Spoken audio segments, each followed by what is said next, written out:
Hey everyone, welcome back to Drive On. I'm your host, Scott DeLuzio, and today my guest is retired Major Eric Dominijanni. A yeah, I got it. I got the name right. First try. That was awesome.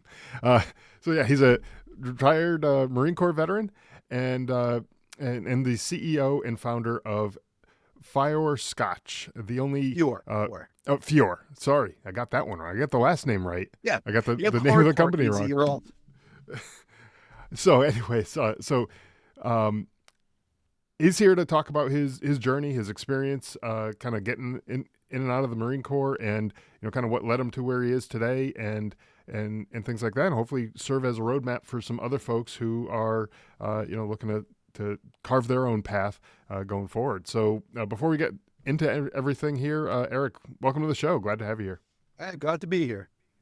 Yeah, absolutely. So, tell us a little bit about your time in the Marine Corps. Was your experience like? What everyone has different experiences, right? People fitting in or not fitting in within the Marine Corps, or in the culture and all that kind of stuff. Tell us about your experiences. Well, if I could describe, and I've done this before, what is it like to go through? I went through OCS, so I came in as an officer. So you have to understand, like, to me, if you ask, like, what is it like to go through OCS? It's like going to prison. You have a bunch of alpha males, aggressive, short haircuts, all dressed the same, eating probably the same food from all over the United States, and you're forced to be in a situation where you all gotta, like, I won't say work together, but you're all gonna be with one another. And when you first walk in, someone like me, I had no experience. Most of the people in my officers boot camp that I went through, they were like repeat offenders, if you will. These are guys who were, they had 3 years in the Marine Corps, 5 years. They were already sergeants. They've already been through, they know the rules. They know, all this stuff. Or their fathers were criminals, AKA my father's a general, my father's a colonel. And then there was like this small handful of like me, like another New Yorker, we were like sitting there like, we're like completely clueless. And when you walk in, when you first get introduced, just like prison, you have to choose like a crew to roll with. If you're like prior enlisted, that's like one crew. Then you have like either the black guys or the white guys or the Hispanic guys, whatever it is, they have their own little. Well, the number one crew which was a shock to me, was delineated by religion. Okay. That was a crazy one. It was like you're either Protestant, and that includes Lutheran, Mormon, and then Catholic. There was like, and then if you weren't, like, if you were like not religious, you just weren't going to make it. You had no crew to roll with. You were getting like attacked in the shower. I mean, that's not real. I mean, we're talking prison. That didn't happen. Yeah. Yes, but you just were like alone and afraid, and then you had like me, I walk in, I'm back home. I'm Billy Badass. I was on the track team. I did do martial arts since I was a kid. I'm ripped. I went to an Ivy League school. I went to NYU. And then you go and then you realize you're just normal. Yeah. It was like I had guys who went to MIT. They were supposed to build a twice scale or 3 times scale, like remote control Dragonfly. A guy who went to Yale or Harvard who majored in locking. A dude was a marathon runner. We had a guy who was we had like 3 Olympians. I was like, wow, this is like just, and I was out of my element because number one, I had no prior military experience. And when you walk in and they're singing the Marine Corps hymn, and I'm there like, what? My recruiter did not prepare me for this at all. Right. He just said, oh, you fit, because I'm very ethnically diverse, let's just say. So I fit every check in the box that he needed. We need a black guy, or we need oh my God, you have, we're just sending you in. So I had no clue what the Marine Corps hymn was. I didn't know how to spell like phonetically, Alpha, Bravo, Charlie, Delta. I was clueless with that. I didn't know who Chesty Puller was. And all of the other guys, like 88% of the first time I went through OCS were all prior enlisted. And they were like, you don't belong here. You shouldn't be here. You shouldn't, like, how could you be an officer if you don't have any prior experience? It was horrible. It was like, and And then as an athlete, you're a specialist. And the Marine Corps needs generalists. Oh, you're a bodybuilder? You can't run.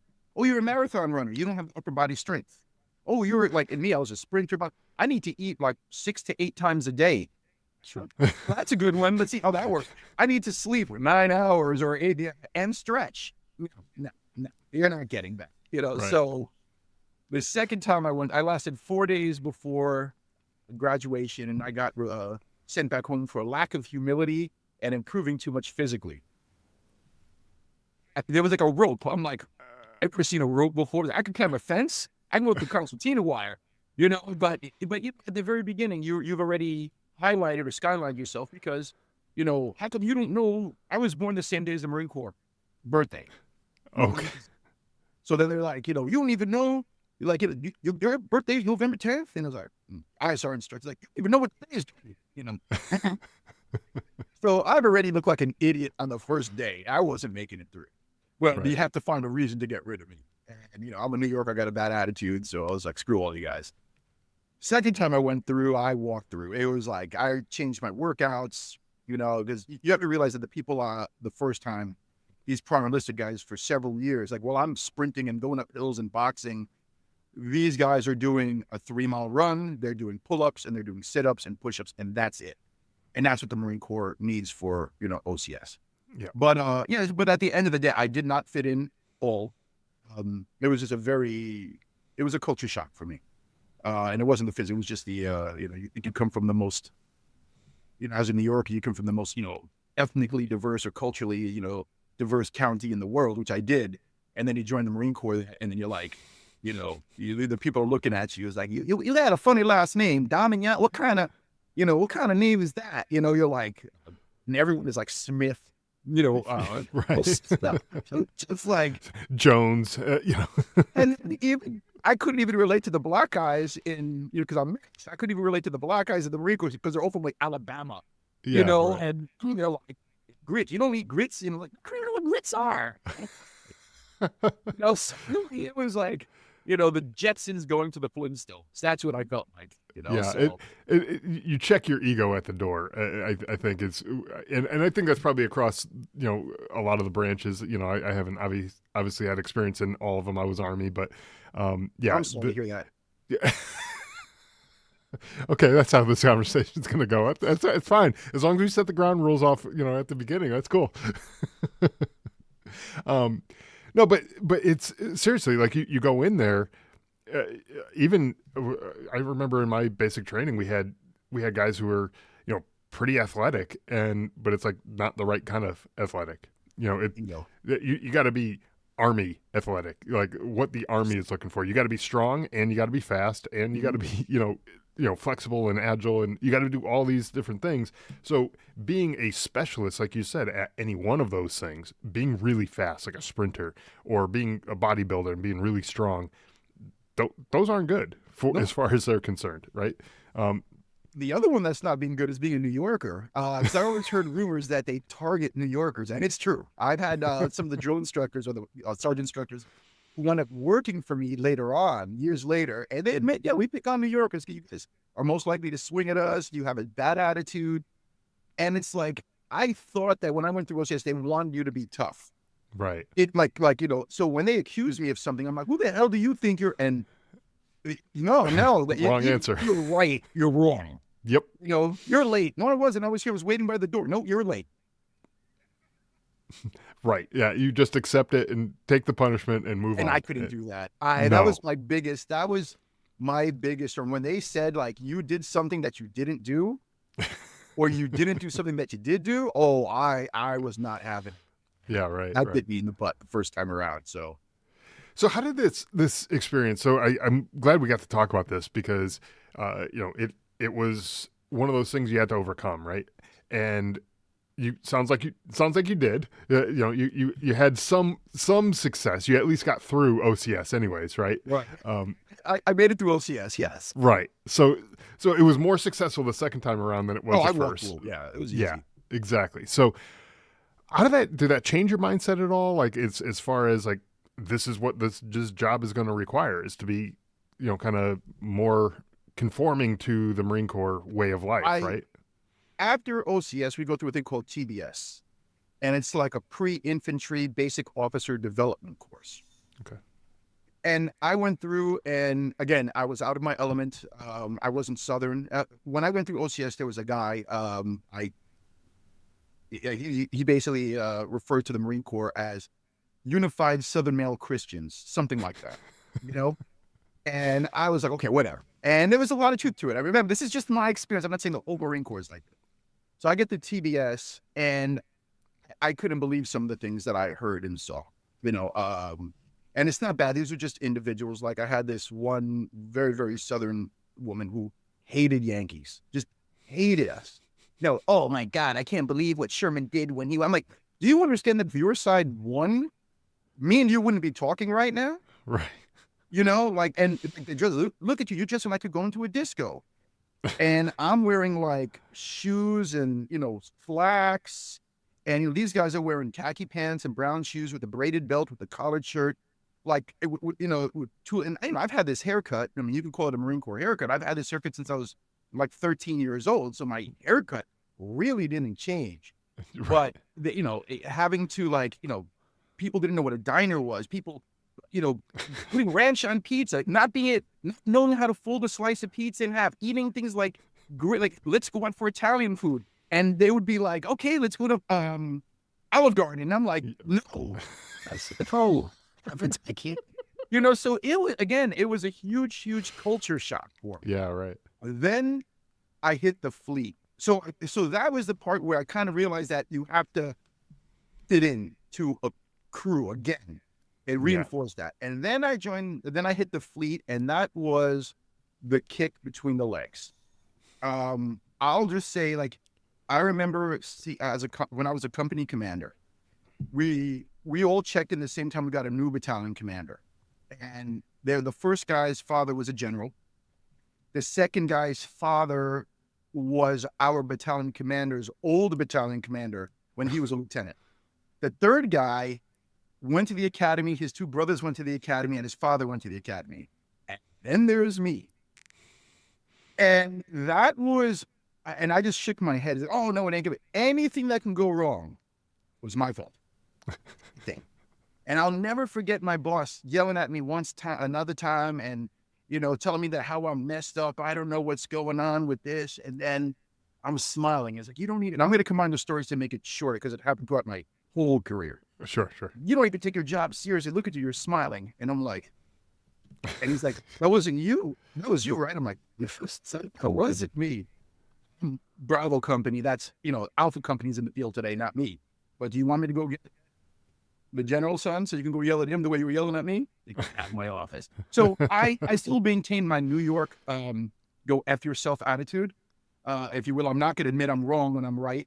And then I would also learn many times throughout my career, I've been, accused of this, accused of that, blah, blah, just because if the boss, he just sees it. He doesn't know, in the boss's defense, he only knows what he saw. He didn't see what happened behind the closed doors or, I had one time wrong brown guy, they were not, there was literally, it's not that my boss was racist or anything like that. There was just two guys of color in the same location. So it had to be me. And, I found out something. Your boss is going to yell at you and he'll tell you how you're all messed up. And I would sit there and I'm like, let him yell. And I do the same thing. You got the wrong guy. And then I prove that he was wrong in front of everyone. If you're going to, pull me out and try to treat me like garbage in front of everyone, I'm going to respond accordingly. Mm-hmm. And then what happens the next week? He tries to get you for something else. And you're like, nope. Try to get you for something else. And sooner or later, everyone hates you, because it's like, he tells his assistant, oh, Dominijanni's always like fighting me. Well, stop accusing me. Why don't you ask me first, like all the other guys? Why don't you ask me first if I did this, and I'll tell you yay or nay. But you jumped down my throat, blah, blah, blah. And again, I'm still a New Yorker. It's in my bloodstream. If I'm right, I'm right. But if you're right, you're wrong. Right. So that was my big, I kept my New Yorker attitude for 20 years. The one thing I did learn, the other part when I hit the fleet, was I had in two occasions. One was a senior enlisted of a color. He was black. And the other one was, this is a great one. no one knew that he was Jewish except for me, because I could hear the accent, the last name. I picked up on it. Like, he's like, for my neighbor. Yeah. And in both those cases, they were like, hey, just to let you know, you need to keep track of every email, save every email, never say anything unless you have it recorded, you have witnesses, and we're not having this conversation. And I was like, okay, it was a CYA. And those two guys, one was a captain, the other one was a first sergeant. I'd saved if I didn't have that conversation with those two Marines, I would have probably been kicked out for being 5 minutes late when I was really 5 minutes early. I kept track of everything, and that's what saved my career. So that was my experience in the Marine Corps, for sure. Wow. Yeah. So I always say this, like, but everyone has different experiences, and so, part of the reason why I ask these questions, and people might wonder, like in the beginning of these episodes, whenever I have a veteran on the show, I always ask, like, what was your experience like in the the Marine Corps, the Air Force, the Navy, the Army, whatever branch you're in. I always ask, what was your experiences like? Because everyone had different experiences, and it kind of helps frame the kind of the narrative of why are you the way that you are? Like what's going on? What makes you tick? Why did you end up getting out when you did? Why did you end up doing the thing that you're doing? After you got out and all that kind of stuff. So, I love asking those types of questions. But so one of the things I want to get into is your company now, and share with us a little bit of, kind of what got you into starting your business, and why Scotch, and maybe some challenges, obstacles, and maybe what were some lessons learned from the Marine Corps that helped you along the way, or maybe held you back a little. Okay. Cool. You said, why Scotch? To quote Ludo Blutarski from Animal House, why not?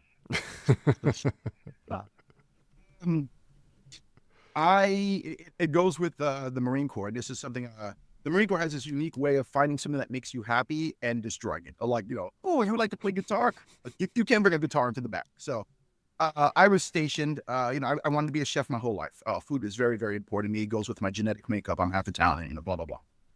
And I had spent a lot of considerable time in the Caribbean.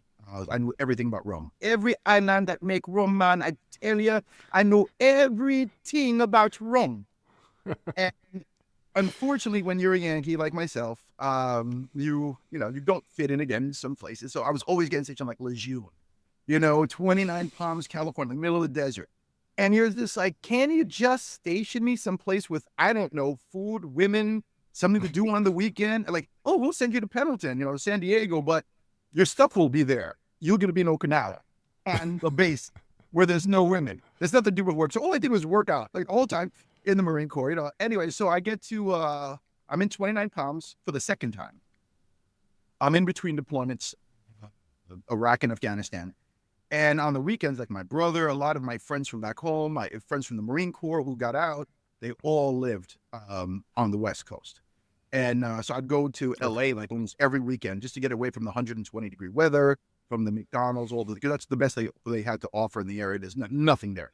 So I would drive out there, my motorcycle, just chill with them on the weekends and come back.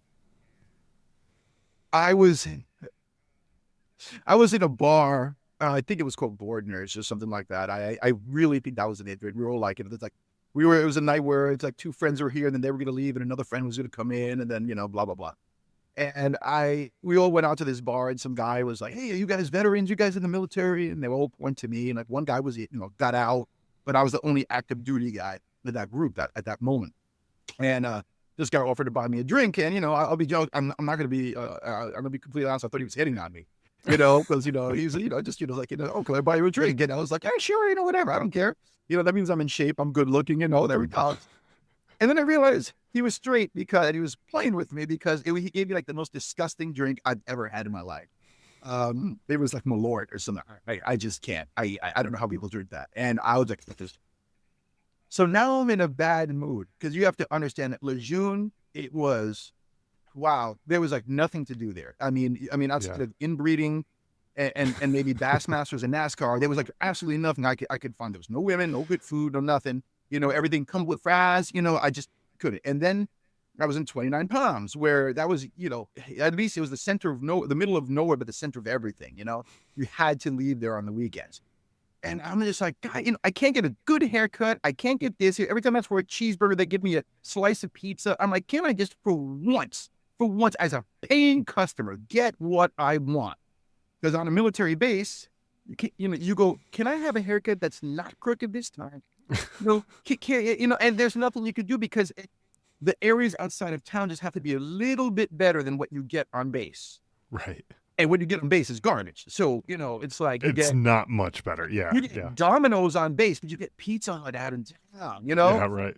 So you're like, so I'm in a bad mood and I'm always a designated driver. I didn't really drink, or anything. But anyway, I didn't speak for that time. So my buddy's like, dude, we're driving. Just you're in a bad mood. We got you. So we went bar hopping and then we went to this place in like I can't remember the name. Maybe is Long Beach area, Huntington Beach, I think it was. And I was like, what do you have for rum, man? And all he had was Well. He just had Well, the basic generic. I'm like, I think it's California. They're not rum drinkers. Right. And I was like, that's all you have? And he's like, dude, you're in a Scotch bar or a whiskey bar. I'm like, what? And he goes, look up. And it's like all these scotches and whiskeys. No, I was like, wow. And I know nothing, about this. I'm about 35 years old at this time, which is like, that's the age where you really start drinking scotches and whiskeys and appreciating them. So Sure. I was like, yeah, hey, teach me. And he's like, what?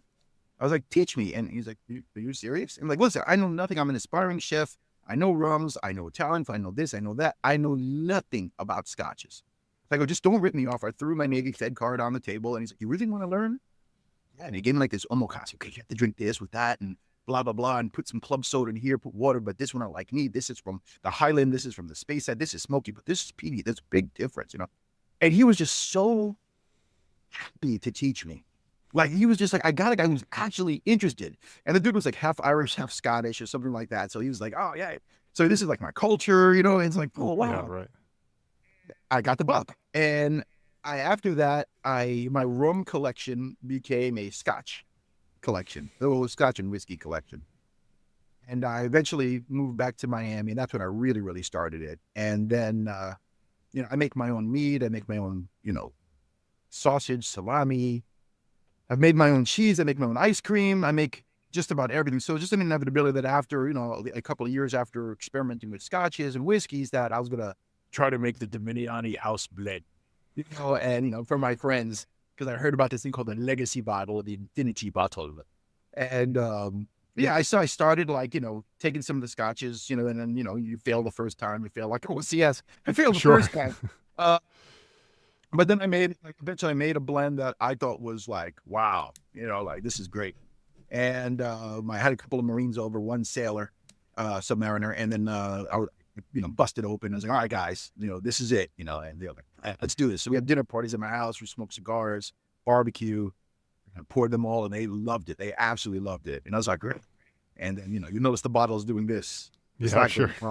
I'm not adding. I was like, I don't want to add anything else to it because, and I'm thinking like, okay, I'll just do another bottle next time when we're done. I'll just experiment again. But I got to be honest, I really, really liked what I had. And I'm not going to say I'm a Scotch, especially at the time I wasn't, I was an enthusiast, but I really didn't know much about it. So I don't know, like, was there like a Campbelltown or there was a Highland or a Space? Was there a blend that tasted like this? So I was like, man, this is getting lower. I'm like, there's got to be a way to duplicate this. And the inspiration came from my old boss, Colonel Bolaño. I'll give him props. He gets his own cigars made.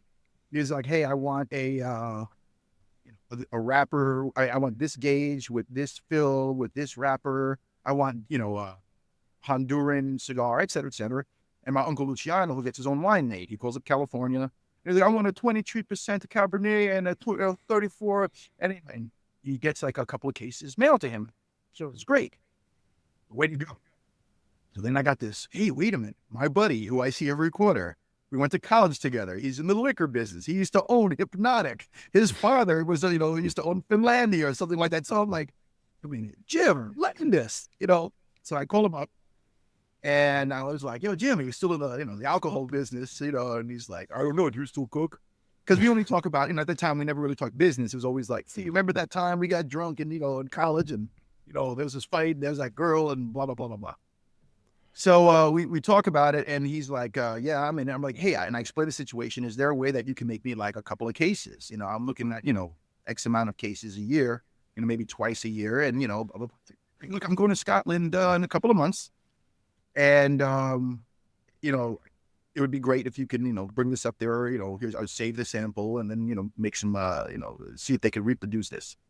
So I get, I don't really know all the, because I was measuring like this, 2 fingers of this, 3 fingers of this, 4 fingers of this. So it wasn't like a perfect science on that one. He's like, Yeah, cork nothing it, precise with that, right? exactly, cork it, and I'll bring it up. So I honestly thought that he drank it or, because it's not like it happened in one day. I thought he forgot about it.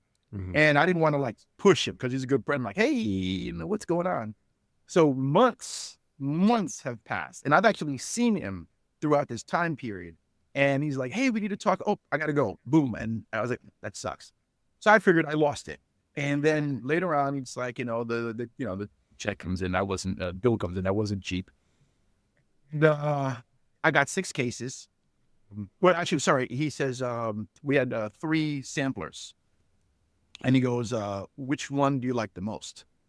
And then I go, hey, I really, really like this one, the middle one, because like the military, the first one is okay. The second one's the one you want. The third one is eh. So Yeah, right. same thing. He's never been in the military. The second one was exactly what I wanted. And I will say, I can't tell you if it was 100% like what I created, but I said, this is the one I like the most. And he said, that's the closest that they came to duplicating what you gave me. And I was like, I want 6 cases of this twice a year. He's like, cool, not a problem. So he goes, and again, more months passed. And then the next thing you know, he comes up and here's the cases, and I crack it open with my buddies, Marines. I think the sailor was with us also that day, and they loved it. And one of them doesn't even drink. He's like, "This is absolutely phenomenal," and so they loved it. And then they're like, "Hey, bro, you need to let me get a bottle." And I was like, "I can't give you. This is all I have." He was like, "Yo, let me buy a bottle." I'm like, "I didn't charge you for dinner. I'm not charging you for the bottle." So they're like, "That was a Moreno."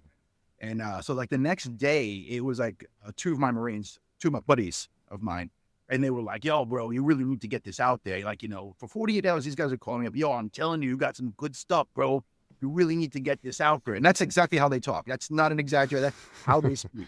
Bro, and they're like, bro, you need to get it from Miami. You need to get this out there, man. I'd buy a bottle and I don't even drink. So I contacted my buddy, Jim, again. And I was like, hey, what did you think? He's like, oh, I have a bottle here right now. It's really good stuff. And I was like, good. I'm glad that I paid for your, Your enjoyment. sake. I was like, if I wanted to get this out there, if I wanted to, you know, uh, capitalize on this, on the adventure, Mm-hmm. how would I do that? Stomp, stomp, stomp. It's like, well, you need to have like someone who knows the business, AKA me, him. I think that it's good enough. I go, would you buy this? He's like, yeah, I think that people would buy this, and so we started talking, and several years later, here we are now. 6 awards later, more now actually. 6 awards. We're about to start a third round. I wouldn't be here without him. I can make a great product. I just don't know the business aspect, and I'm learning every day from him. Mm-hmm. Well, and I think that's one of the things that maybe just taking this back from military experience, kind of that humbling experience when you walked into OCS and it's like, well, I really don't know shit about anything that's going on here, right?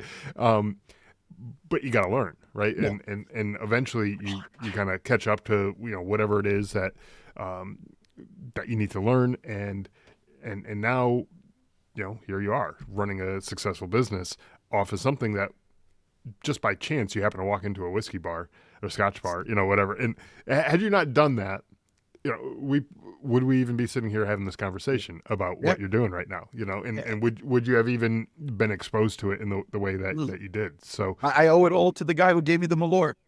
Yeah, Bad rude. and so but you have that humbling experience. It's like, okay, look, I don't know everything there is to know about this. Let me take some time to learn. Let me find the right people to help me learn. Somebody who's already in the business and can help me get ahead, learn the ins and outs. Maybe people who've already made the mistakes that I'm about to make, so that they can kind of help steer me away and be like, hey, don't do it that way because of this, and so that they teach you, and you get to learn, what's good, what's not, all that kind of stuff. So, um, so it's a big leap though from being an enthusiast to starting your own business, right? Huge leap. Mm.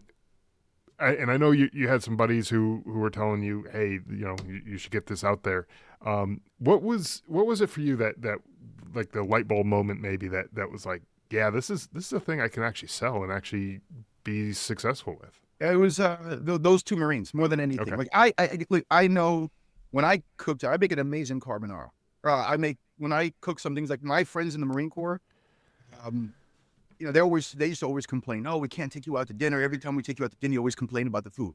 I go, what happens when I bring you out to dinner? They're like, oh, it's the bomb. So I know what good food is. I have Yeah. a palate. That's all I have. And I make probably one of the best carbonars you'll ever eat, but I don't know how to sell it. Mm-hmm. That's the thing. I just, at that time, I didn't know anything about the business aspect, whether it was the restaurant business. I've designed menus, believe it or not. I've walked into like the O Club and told them you need to change this. I've given advice to chefs and cooks and stuff like that. But, this is large scale. This is, my money. This is, my business, this is my reputation. My name is literally on the bottle. If you look at the back of the bottle, my name is on the bottle. So, the biggest thing was, it was Laz, those two Marines, Laz and Moreno. They're the ones who really lit the fire under my butt, because they've come over and they've said, hey man, this is some really good chow. This is my boy Don. Damn, boy Don who can cook, and that's just the way these guys are. But it didn't hit me till I got the repeat calls Mm-hmm. from them where they were like, bro, I'm serious. You need to, and I was like, okay, the first time I was like, yeah, I know I have a good product. It's just for me and my family. That's, and my boys when they come over. But when that phone keeps ringing, then you're like, whoa, maybe I Right. have a product that's a lot better than I thought. And, I owe that all to them. Yeah, for sure. And when you get that initial feedback from someone, a lot of times people will do that where they'll just be like, "Oh yeah, this is good," and just kind of puff up your ego or Yeah. whatever it is, and yeah, this is pretty good stuff, but they really don't care if they ever have it again. In a lot of cases, right? They may just be trying to be nice and supportive and all that kind of stuff. But to your point, when you get those repeat phone calls, Mm. or they're coming back over and it's like, hey, do you got any more of the good stuff? Well, Yeah. actually, my house is different, Okay. because the people who eat over at my house have eaten over enough times where they're comfortable to say, bro, like this is dry, like the lamb. And people are like, when you have the Okay. newcomers to the house, they're like, how can you say that the food wasn't good? He invited you. And I'm like, no, he's right. He's absolutely right, because they've come over enough. So I take what they say, as doctrine, if you will. I Sure. actually Sure. believe when my friends come over and they say, yo, this is the bomb. I know it is, because they've had my carbonara the first time, the second time. Well, this is the best carbonara. I mean, this is better than your third or your fifth time. So when they said that, that's another reason why I don't want BS. If it sucks, you need to let me know it sucks. Yeah. Right. Otherwise, I will keep serving crappy food. Mhm. That's true. That's true. Right? And then they're not going to be coming over quite as often, right? Exactly. So Yeah. when they So said that, there was like a bit of credibility issue. yeah. So okay, that's a good kind of context to have with that, because that's the kind of people you want to surround yourself with, especially if you're about to go investing your Mhm. reputation, your money, your time, energy, resources, whatever it is that you're investing into a business venture. You don't want yes men kind of, oh yeah, for sure, it's great, it's wonderful. You want someone who's going to let you know, hey, it sucks, or if it's great, but they're that they're telling you the truth. They're not just trying to spare your feelings or anything like that. A lot of times that'll happen in kind of social environments where people will do that, but it's great that you can identify the fact that no, that's not who these people are. They actually will tell me if it sucks. And one of the this please excuse me for jumping in. This reminds Yeah. me of an experience I had in the Marine Corps. Okay. I had a boss who became a general. He's out now. I loved working for him. And he used to come up to me and he's like, and I'm just going to come up with a random situation. Hey, D, what do you think we should do? Should we go left or right? And I was like, sir, I think we should go left. And he's like, okay, but here's the reason why we should go right. And I'm like, what do you think now? I'm like, we should go left.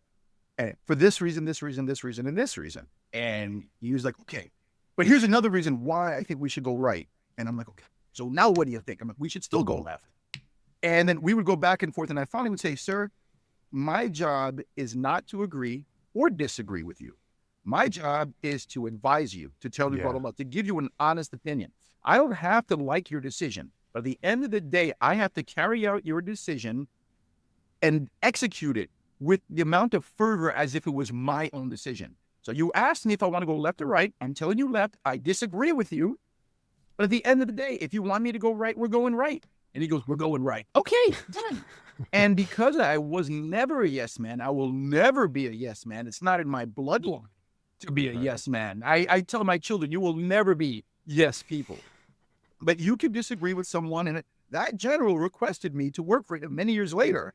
Because he straight up told me, it's like when everyone is like, sure, so yeah, absolutely, you're 100% right, General. He knew that I was going to be the one who's going to go, Yeah, sure. and that's why I had a great relationship with him, you know, and that's same with my friends. Your real friends are going to tell you the truth.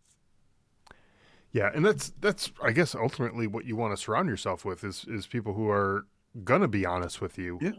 You know, and that's just not just friends, but you know, other relationships. You know, your marriage, your other business relationships. You don't want yes men and or women or It leads whatever. to problems down the future. Yeah, it does. Because then eventually the ugliness will rear its head, right? When if you were the guy who was always cooking dinners and everything like that, and the food sucked, but everyone said, hey, it's great, thanks so much, I loved it. You're gonna keep doing it the same way every single time, and eventually you're gonna be like, you know what, this guy sucks. We can go to McDonald's and get something better, like, and eventually, and then now all of a sudden you don't have people coming over, and now the ugliness is eventually the truth is gonna come out. I try to tell my kids that as well. Like, the truth is way more valuable. Just be honest. Even if you think it might hurt somebody's feelings, be honest. If It hurts a little bit at the beginning, as opposed to hurting more at the. I have an ex-girlfriend who was probably one of the sweetest women in the world, and they were parents. And I'll never forget, her father's like, oh God, my wife is going to make me a chili she puts chocolate in it. I've been eating this thing for like 30 years, something like that. And I'm like, well, why didn't you tell her? And he's like, well, because she likes making it for me. I'm like, why didn't you tell her? Dude, because sooner or later, one day, you're going to get mad. You're going to be in a bad mood, and she's going to make it for you. And you're going to be like, I never liked this chocolate. If you would have told her from the beginning, now it's too late. She's been making it for 30 years. 30 years. You should have told her, like, I like it, but next time don't go. Maybe you can put some heat or onions or take the onions out. Something like that. Right. And you could have done it because now every time she's trying to make you happy, she's actually pissing you off. Yeah, right. And that's the thing is that if you said that early on, right, and like the very first time you had it, or maybe second time, because maybe the first time was, you know what, maybe it was just a little off, but the second time, hey, you know what, I don't really like this. Okay, fine. All right, cool. We won't make it anymore. But 30 years later, I mean, you probably lost count of how many times you've had it at this point, and now it comes out, and it's like, really? I've been making this same crap that I thought you liked all that time, right? So it's yeah, right. It's like I kind of didn't like it either, but I thought you liked it. Yeah, I had that with my daughter, Braunschweiger. Yeah, I thought she liked my Braunschweiger because I used to make it for her pate sandwiches. Yeah, because I thought you liked making it for me. Like, oh, I thought you liked it. So yeah, okay, so awesome. We got a bunch of things like that are going on with you and your story and all that, and how you've gotten to where you are. Truth, honesty, that is a huge thing. I think in any business relationship, any relationship really, is being truthful with people. Yeah, sure, you're gonna get some casual acquaintances who just don't give a shit. They're just they're gonna say what they're gonna say, and that's it. But identifying who these people are in your life, like, casual acquaintance, yeah, sure, we all have those. Real good friends, yeah, you're gonna have a lot fewer of them than the casual acquaintances. Right. But knowing which group people fit in, and so you put a little more weight into the Yes. good friends and what they have to say, right? Um, but as far as from all of your experiences, if you were mentoring a guy or gal who's about to get out of the military, um, and looking to go all in into some passion that he has, some uh, thing like you with Scotch, they have this other thing that they are all about.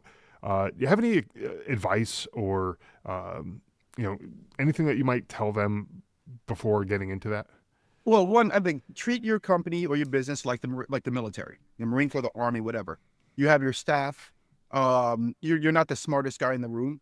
If you Mm. are the smartest guy in the room, you're a moron. Um, you can't do it all because then the problem is if you are the smartest guy, you're going to try to do everything yourself and you just can't do it because you Mm-hmm. actually might be the smartest guy in the room. So what you need to do is just find other people. Like you just if you the military has spent years trying to create a command or a staff um, pyramid hierarchy where people know what to do. Like you're in charge of logistics, you're in charge of advertising, you're in charge of this person answers to this person. This, but treat it like the military. It's not broken, so don't try to fix it. It's what we're used to. That's one. Two, you got to realize you're not dealing with service members anymore. You can't call people up at 2 o'clock in the morning and say, unless they are service members, because then they might, if they're your friends, or people that you worked with, you can call them up at 2 in the morning. But once you get into the real world, it's not like that. You have a great idea at 2 o'clock in the morning, shut up and send it in the morning, at 9 o'clock in the morning. No one's answering. Three, no one is going to take care of your product. No one's going to love your product. No one's going to push your product more than you. It's another one. Four, everyone is going to try to take advantage of it. Everyone wants a piece of your, hey, let me get a free bottle. Hey, I'm going to do an event of it. Can I get a, look, they want it. So you need to, maybe I'll use it. Maybe if I give this guy a bottle, he's going to an event where it'll be showcased. So you do have to realize there's a give and a take with that. Right. Everyone is going to come up to you like this. If you have a pizzeria, everyone's going to come up to you, let me get a free slice of pizza. Hey, I know because they're your friends. And you got to let them know. It's like, listen, when you're doing this, when you're coming up to me and asking me for a free slice of pizza, you're taking money out of my pocket. That's right. That's the truth. So you need to let your friends know at the beginning, like, it doesn't work that way. Mm-hmm. We're buddies. We drink beers together. We barbecue together. But at the end of the day, if you're asking me for a free bottle, what's in it for me? To quote Joe Pesci, no, was it Joe Pesci? F you pay me. Okay. Like Yep. what's in it for me? You're going to an event and they're going to have the president of the United States is going to be there. Someone from Diageo is going to be there. Absolutely. Here's a bottle. Here's a case. Drink it, but make sure you showcase it for me. Yeah. Okay. Right. But again, remember, no one's going to show your bottle off as much as you are. Right. And lastly, this is one other thing. Well, if you're getting into something like that, to me, it's a great thing. Because when you have like my experience or the average military officer after 20 years, you have a wide range of experience and abilities and skill sets underneath your belt. And because of that, it's so easy for you to stay in the government system, the military system. You can easily, take off the uniform, throw on a business suit, and make like 150 grand a year doing what you did, with less drama. Yeah. But what about those dreams you had when you were younger? That's the big one. It's so easy. It's so enticing for me to stay in the system and do something with armored vehicles or planning or something along those lines. But, I wanted to be a chef, maybe I wanted to be an artist, a sculptor, something along those lines. But at the end of the day, follow your dream, follow that childhood dream, Yeah, I like that. Following your dream, following your passion, and the other thing that you said too is guard what's yours, right? And I don't think you said it in that many in those exact words, but when someone asks you for a free product or whatever, they got to understand that wasn't free to you. Mm-hmm. Yeah, sure. Maybe you're not paying, retail price for it, but still, it wasn't free. That's still money out of your pocket. That's your inventory. That's your product. That's like somebody else is willing to hand over cash to get that product from you. And if they're not, then that's kind of screwed up, right? Well, Like, yeah, well, even like with my bottles go for about $40. It okay, doesn't cost me $40 to make it, but right, it's sold for it. So every time I give away a bottle, you're not losing the amount of money that you would have, that it cost you to make. You're potentially losing $40 of a sale. that's right. Yeah, yeah, And like what's like, okay, here's just 40. So when a person's asking you for a slice of pizza, you're giving them 3, 4, 5, whatever slice of pizza costs. You're literally giving the guy $5. yeah, Or you're giving him $40 for the scotch. You're giving him that's what it is. And they have to realize, and when you don't do it, you're all of a sudden, oh, this guy is making all this money and stuff like that. I'm not driving a Lamborghini. that's right. Yeah, and that's the other thing too that I don't think a lot of people realize is like when you're running your own business, all that falls on you, and if you're not doing, you know, making smart business decisions, yeah, you're not going to end up being that top dog. Yeah. Like you see in the social media, everyone happens to think that's like what everybody who's running their own business is doing. It's like that's not true. I mean, you could be making $0 and still have a business. Yeah. If you're not selling anything, you still got a business, but Yeah. it doesn't mean you're rolling in it, right? So the best ways that your friends and family and other people can support you is by buying the damn product, right? But also, if they're going to some sort of event and they can showcase your product, And I'm done. you know, but you got to be smart about it too. And Yeah. I think that's important. And that great idea that you said, if it's 2 a.m, you got a great idea and you're about to call somebody up and let them know about it at 2 a.m, chances are in most civilian jobs, nobody's going to want to hear it. Even if they're a veteran, they're probably not like, dude, it's 2 o'clock in the morning. Could this wait? Yeah. This could have been an email, right? but, Exactly. but it's still going to be a great idea in the morning at 9 o'clock. So just wait 7 hours. You'll be good to go. Yeah. It'll still be a great idea then, right? I do send out the emails still. And I go, Sure. but I always say like, hey, I'm not expecting an answer till Monday, Yep. or whatever like that. I know you're not going to open it, but I've also had this speech with them several times, Right. like, hey, this is a great idea, but it's a weekend. Enjoy your weekend. We'll talk about it on Monday. 100%. Yeah. And the way you take care of your people who are on your team, they're going to take care of you too. So I think that's important to point out as well. Before we wrap up, though, I want you to give an opportunity to talk about the company, where people can buy the scotch and find out more information about your company and kind of where the products are. Yeah, you can find us online. That's number one. It's at www.fiorscotch.com. That's Fox India Oscar Romeo Scotch. And this is what my beautiful little bottle looks like. That it's nice and shiny, sparkly. So you can get it there for online sales. They also have the option to engrave a bottle.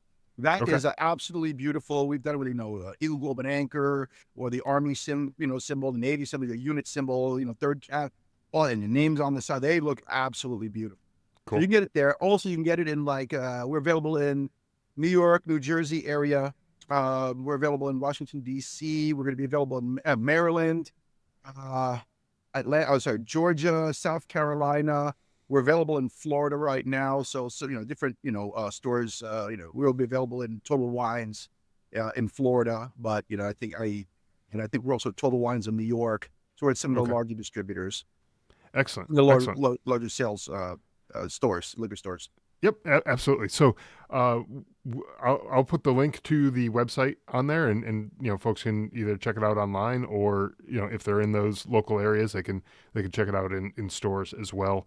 But we'll definitely help push some of that scotch, and hopefully if that's what someone's interested in getting, and especially I would imagine it would be great with the engraving option that you were talking about. It's Beautiful. great for maybe a retirement gift, or something like that, change of command, all those kinds of things, especially coming from a veteran owned company. What better way to keep that stuff going, and for those people out there, like, I try to keep this obviously very, very veteran. And I tell people, hey, if you have I bump into people in the streets, I'm like, hey, here's my email address, Eric D, ERICD @FIORScotch.com. Let me know what you think about it. You know, I created this not only for me, I created this for my friends, my family. You know, I created for everyone who tried it. I am not the kind of person who's going to put a product out there that I'm not proud of. Sure. And if you look at the bottles, the first generation bottles compared to the second generation bottles, my second gen bottles have my signature, my Herbie Hancock, on the back because I wasn't sure once it got mass produced if it was going to taste the way I wanted it to. Right. So I was really worried with the first gen bottles, not realizing it's a formula. 3 parts this, 2 parts, it's going to taste. So the second gen actually have my name on the back. So I stand behind my product. I'm very, very proud of it. And for anyone who knows me, they know I will not serve something that I am not proud of. Excellent. Well, we'll put, like I said, we'll put that link out there on the website in the show notes, and we'll get some people headed your way. So, Eric, it's really been a pleasure chatting with you, learning a little bit about your background and your experiences. And thank you for coming on and sharing your story. Thank you for your service and your ongoing work. Trying to do great things and making veteran businesses stand out and be really great. So I appreciate everything that you're doing. I much appreciated. It was great to be here.